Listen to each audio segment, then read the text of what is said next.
Sudha Chaudhary from the DAAD Mumbai, who is going to take you through the webinar today. Welcome to the Study and Research in Germany webinar today.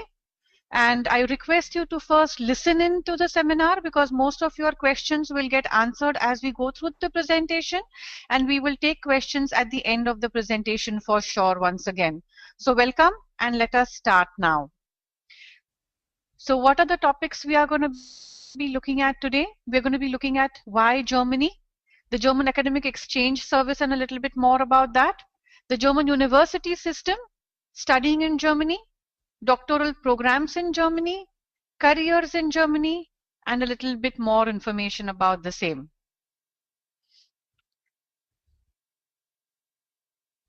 So what is the DAAD? We are here under the aegis of the DAAD, and let us see today what is the DAAD all about. The DAAD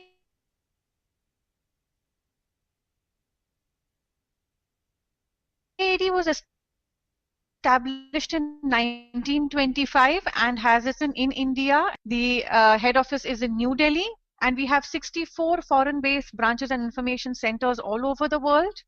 We have 475 professors stationed at various academic locations all over the world. They teach partly, and they also take care of the DAAD at their location. And we are the largest scholarship awarding organization of our type in the world, and we have awarded more than 70,000, and we rather award more than 70,000 scholarships every year. So that's a large number. Our scholarships range from the bachelor's level till the full professorial levels, and we have got approximately 40 scholarships at various levels. So this is our network, so to say. As you can see, we are there in practically every country of the world, and increasing. In fact, our offices are bifurcated in terms of head offices, information centers, and information points. Of course, this is just a legal differentiation. From a point of view of services, there is no differentiation for the students themselves. So we have centers in New Delhi, Mumbai, Pune, Chennai, and Bangalore in India. So you can approach any of these centers and get information about going study and research in Germany. Basically, these are the goals of the DAAD. Of course, the first one being scholarship for foreigners. That means Indians and other foreigners who want to go to Germany for higher studies. Scholarships for Germans, German students who want to go out into the world to study and have internships. That sort of thing is also available to the Germans. Third is internationalization of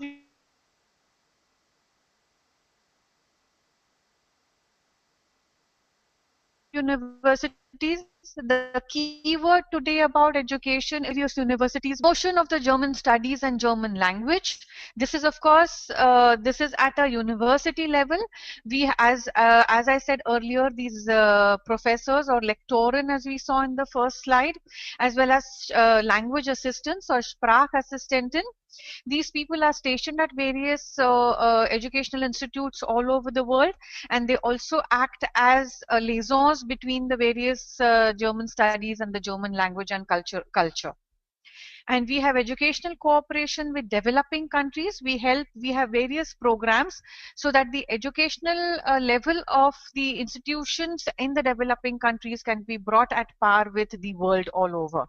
So these are the 5 goals that the DAAD has, and of course we are under the goal of promotion of German studies and German language, which is the 4th goal that we are having this seminar under. So why study in Germany? Of course, each of you here are here today because you think Germany has got potential as a destination of higher education, and this is what we have found out after speaking to so many people who we come in contact with every day. First, of course, is that the excellence in research and instruction that is there at the German universities, and we know that the amount of innovation and research that happens in Germany, and that is why German education is looked at at a very high level and is at a very high standard. There is extremely close link between theory and practice, unlike in most countries in the world where there is a lot more theoretical education that is given to students. German education has got a link between theory and practice. There are two different types of universities as well for this, and we will see that as we go through the presentation. There is a strong international focus.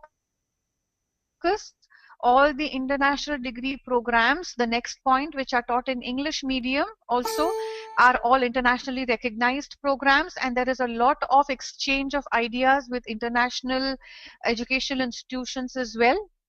No or very low tuition fee. As you are well aware of the fact, 95% of the in the universities in Germany do not charge a tuition fee.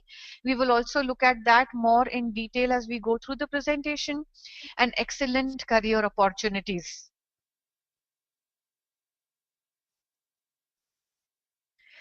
The university tradition in Germany is based on Wilhelm von Humboldt's vision of education, which is unity and freedom of research and instruction. There is a rich diversity of institutions in Germany, extremely high academic level, nearly 400 universities in Germany. Germany is as large or as small as Maharashtra, the way you want to see that. And there are nearly 250,000 faculty and researchers at German universities. So there is a lot of potential of exchange of ideas. The type of institutions of higher education that are there in Germany, we already know about universities and technical universities. India also have these universities we are well aware of.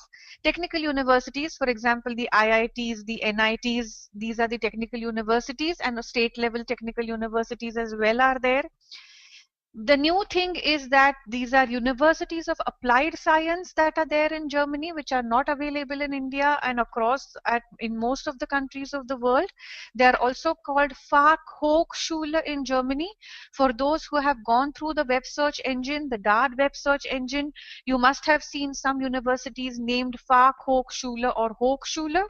These are the universities of applied sciences, and then there are various colleges of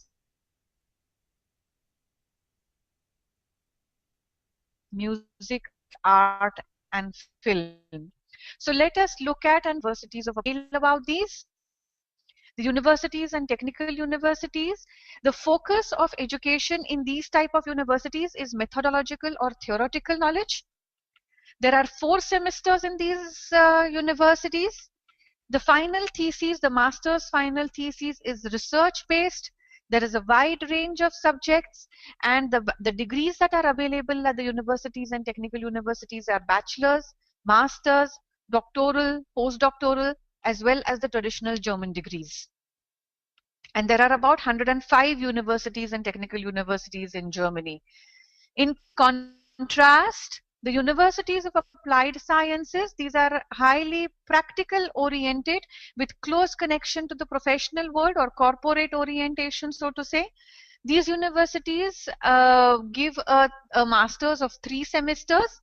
Some of the universities might have a research oriented 4th semester. Typical subjects are engineering, business administration, social sciences, and design. And the degrees here, please take note, are only bachelor's and master's and the traditional German diploma. Here, for example, at the University of Applied Sciences, you cannot do a consecutive PhD or a postdoctorate. It means you have to spend time in working and doing up a little bit of research on your own before you can apply at the university or technical universities to do your PhD. So people who are looking at a research background, who are looking at doing research in Germany, who are looking at doing PhD and post-PhD in Germany, should choose universities or technical universities, and whereas people who are looking at more connection with the professional world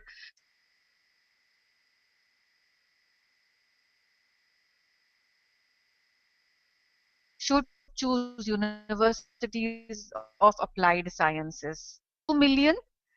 In fact, if you see USA, it comes first with approximately 6,60,000 students, and Germany stands fourth. In fact, now it has increased and it is at the 3rd level.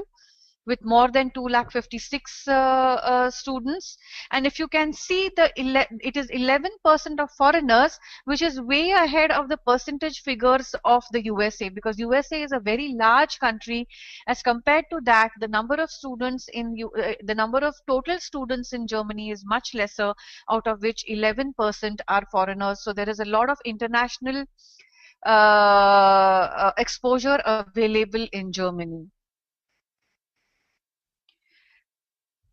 As you can see, the Indian students in Germany, since 2009, we have had a increase of 114%. Last year, 7,532 students went to Germany for their higher education, and it is constantly increasing, as we can see even from the participation in our seminars and in our webinars, that the people are getting more and more interested of Germany as a destination of higher education.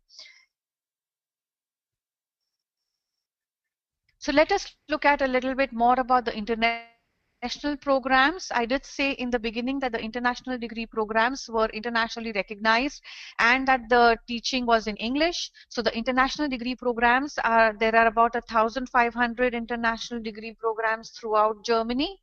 They are the bachelor's, the master's, and the structured doctoral programs. These are all, once again, I repeat, internationally recognized degrees. The language of instruction is generally English. There are some English-German programs as well, means part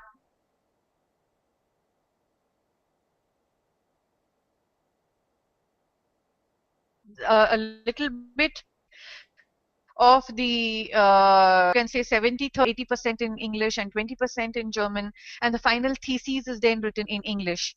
And there is intensive academic advising for international students.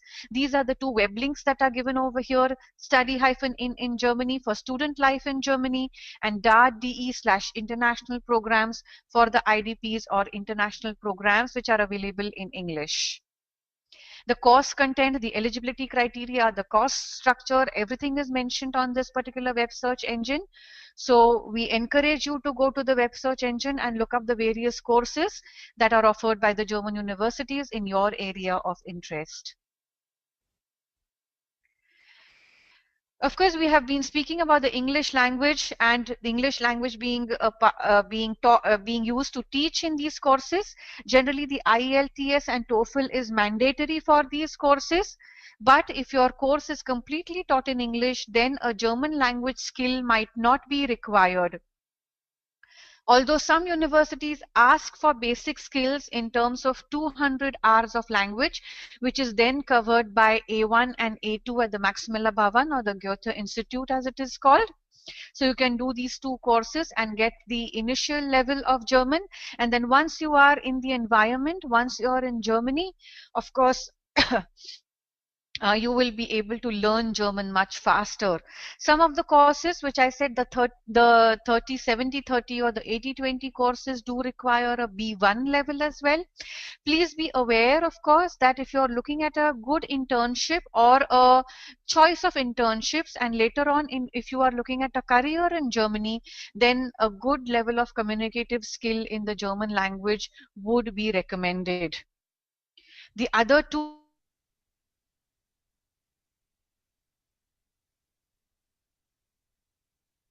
are test DAF or DSH that would be required. So to study in Germany, what is the schedule? This is the schedule that we are speaking for about the winter semester. There are 2 semesters in the German universities. The major intake is the winter semester, where most of the courses are available in winter, starting September, October. Deadlines would start from February onwards. The other smaller intake is the summer intake, courses starting March, April, and the deadlines would start from October. So this is the winter schedule that we are speaking of. In November, December, you are at the right time, so to say, right now. Start gathering information. January, obtain application of admission. Generally, lots of universities today have got online portals for application submission. And in March, you update your passport if required and submit application of admission. In June, you apply for an entry visa once you get your letter of admission and find accommodation. September, your semester begins. You take out your health insurance policy in Germany. And in November, you extend your visa. It is compulsory for Indian students to extend their visa because initially you will get only 3 months of visa. We will look at it in detail when we come to the visa slide. Application. What are the mandatory documents for application? Of course, first and foremost are your school and college mark sheets and transcripts. Individualized letter of motivation. This is your first, so to say, introduction about yourself to the university and the selection panel. Your letter of motivation should contain what is motivated you to take up the course. Please don't get into my great grandfather wanted me to do the course, or as a 5-year-old I opened a car and from there on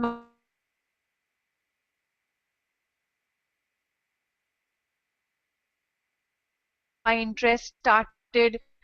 So don't get into these things, but what is motivating you to take up the course? So don't get into these things, but apply for the university, why Germany at all, and what is it that you are bringing to the table as a student would comprise of your letter of motivation, which should not be more than 1 to 1.5 page. 2 letters of recommendation. The recommendation formats, for example, are available on our website under the scholarship details. That's a scholarship that would that I mean I'm sorry, that is the recommendation letter, the information that should be in a recommendation letter, so that even if you're taking a recommendation letter from your professors, that information should be available. Please take recommendation letters from people who have interacted with you and not just for the designation. So for example, if the HOD has not interacted with you, you should not take the recommendation letter. If the HOD has interacted with you, then you might as well do it. You would require 2 recommendation letters, one from your professor if you are working, then one from your workplace if possible, and second can be another from your professor as well if you have done your internship and somebody is ready to give a recommendation letter from where you have done your internship, then you can take a recommendation there as well. As I earlier on said, also TOEFL and IELTS scores are generally necessary for universities. They are mandatory for the visa. If the university is waiving off the TOEFL or IELTS scores, then you need to provide a certificate of waiver at the time of visa. GRE GMAT scores, again, if applicable, GRE GMAT scores are not university specific but course specific. 2 courses, for example, in the same university, one might require a GRE, one might not require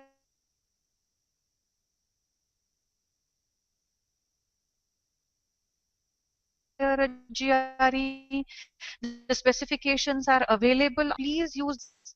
What the university website does, what the DAAD website does is bring everything under one roof. Otherwise, you will not know what are the courses offered by the universities. But nitty-gritties and detailed information about the courses is available on the university websites. German language proficiency scores, if applicable. As I said earlier, some universities at the initial level might ask for 100 or 200 hours of German. Some might ask for a B1, so you have to provide the German language proficiency, and certificates of co-curricular activities. So whatever, if you have taken part in tech fests, if you have taken part in seminars, read papers, developed some machines or something on your own, all that would go as certificates of co-curricular activities, which also make a part of the application. Application can be done in 2 ways to the universities in Germany. One is a direct application to the university, and one is through a facilitation center called the Uni Assist. And of course, the Uni Assist enables students to apply through several universities at a time, provided they are members of the Uni Assist. The specification, whether you have to apply directly to the university or through Uni Assist, is available on the DAAD websites. There is a cost involved in Uni Assist applications. I think the first application costs 68 euros, and the subsequent application costs 15 euros per application. Visa, you will of course need your passport for the visa. You will require notification of admission from German universities, not in some cases, but in all cases. In fact, here you will need the admission letter from the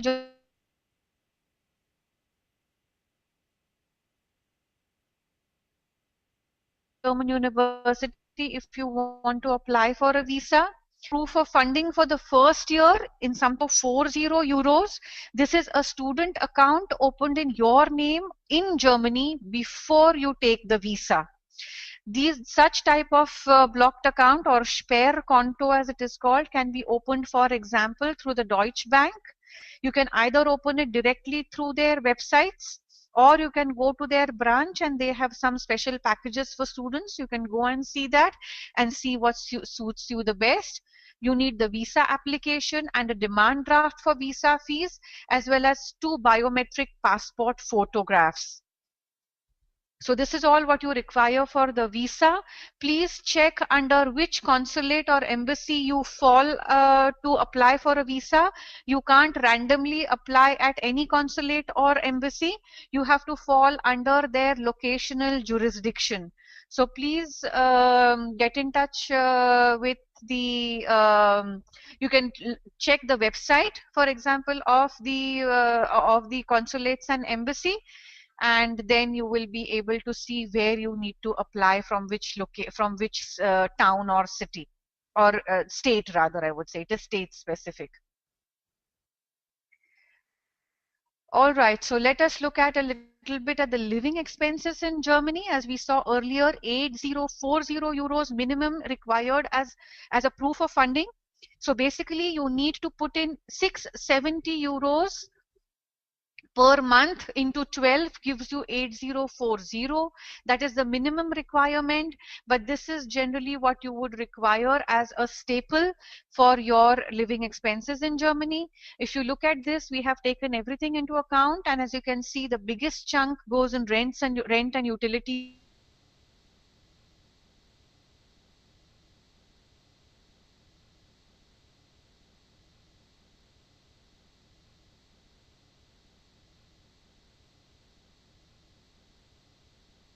and food and beverages.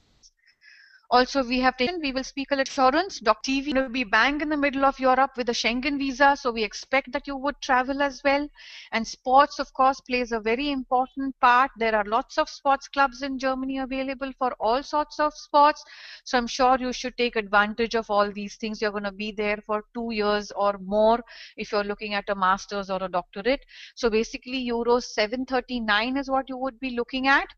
Of course, it depends again on your lifestyle also, and if you're going to be staying at a larger city or a smaller town, it would cost a little less in a smaller town, possibly a little bit more in a city like Hamburg or Munich or Köln for that matter. So tuition fees, we saw in the earlier slide that there were no or very low tuition fees. The general tuition fees range between 0 to 500 per semester. 95% of the courses do not have a tuition fee. Although there is a semester contribution that is there for every course, ranging up to 250 to 300 euros per semester. This includes administrative costs, student union contribution for student dining, sports, cultural events, and a semester ticket. So as I said earlier, in the earlier slide, there is a subsidized semester ticket that is available through the semester contribution, which allows you surface transport generally, depending from the city to city or state to state. So you have subsidized transport available. There are, of course, some niche courses and courses at some private institutions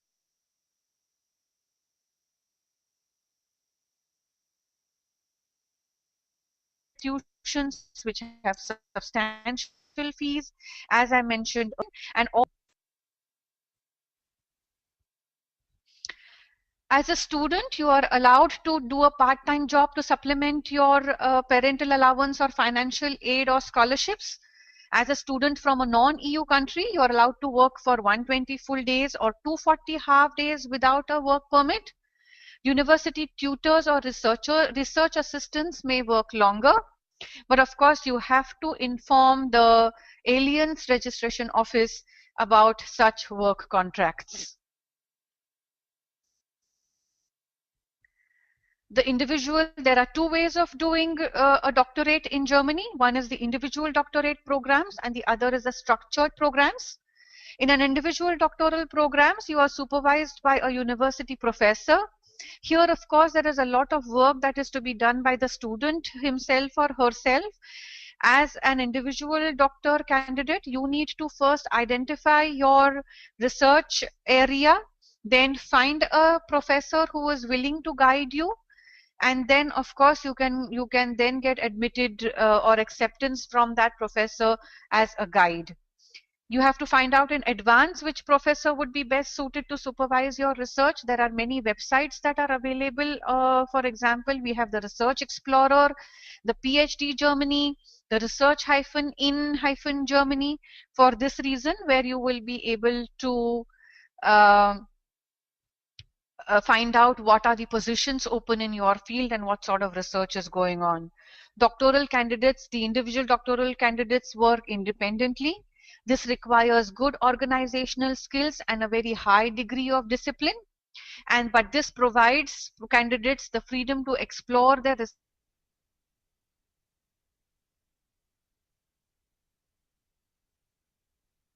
research interests in more depth.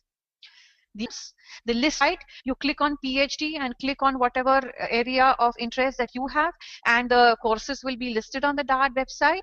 In a structured doctoral program, of course, a candidate is integrated into a fixed structure program similar to other degree programs. Generally, this program can be completed in 3 years. And the candidates participate in the research of a training group, graduate school, or an international doctoral program. So there are various research schools or graduate schools that are there. You can check them out on the web and look up the courses that interests you. The research landscape, it is important for us to go through the research landscape because in Germany, it is not only the universities that are into a lot of research, that is the universities and the universities of applied sciences, but there are also non-university based research institutions that are into high quality research, and of course there is a lot of industrial research also available or done in Germany. This is the research overview. We have bifurcated the research institutes, the university and the industry in fundamental research and applied research for your benefit. And I would just quickly go through the names so that you at least know the names of the research institutes, the various research institute. Most of the people looking for a PhD would know about the Max Planck Society. Then there is the Leibniz Society, the Helmholtz Association, the Fraunhofer Gesellschaft. These are just some of the research institutes that we are speaking about. And there are also various research labs under these research institutes. So for specific subject areas, and you can look those up as well under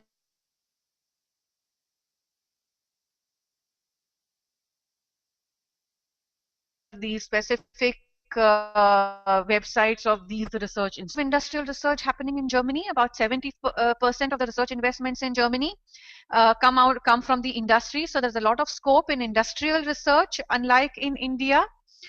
Industries strong in research are automobile industry, electrical engineering, chemical industry, and mechanical engineering. And 2 out of 3 companies invest in research and development. Job opportunities. You are allowed to stay back after you complete your course in Germany on your student visa to look for suitable employment. You will be able to get a work permit upon finding an appropriate employment. Job options exist not only in India and Germany, but the world over. As I said, the courses are internationally recognized courses. So you are allowed to work anywhere in the world. And then it is also possible to receive a permanent residence permit as early as 2 years, provided you fulfill the work and social security guidelines. Scholarships, as you are aware, we spoke earlier about that DAAD is the largest funding organization of its kind. But apart from the DAAD, there are also various other institutions and organizations which give scholarships. So you can look at those as well. Those are politically affiliated foundations, business affiliated foundations, German federal states themselves, universities, for example, social institutions and churches, research institutions, and other student organizations. A comprehensive list of non-DAAD scholarships is available under www.funding-guide.de. Presentation and information from my side. These are the links that you can look at, of course. We also have brochures, e-brochures that are available on the site under downloads. There is one for masters, there is one for bachelors, and there is one for PhD. So you can download those. These links are available in those e-brochures as well. Our contacts are also available on the web under www.daaddelhi.org. We have, as I said, offices in Bangalore, Chennai, Mumbai, in Pune, and one in New Delhi. You can approach any of the offices with your questions. And now I would like to take your questions. So just let me go through and see. I'll first try to take voice questions. You can ask your questions. And if that's not possible, then I will see what questions I have on my question board, and then we will take the questions. Just give me a second.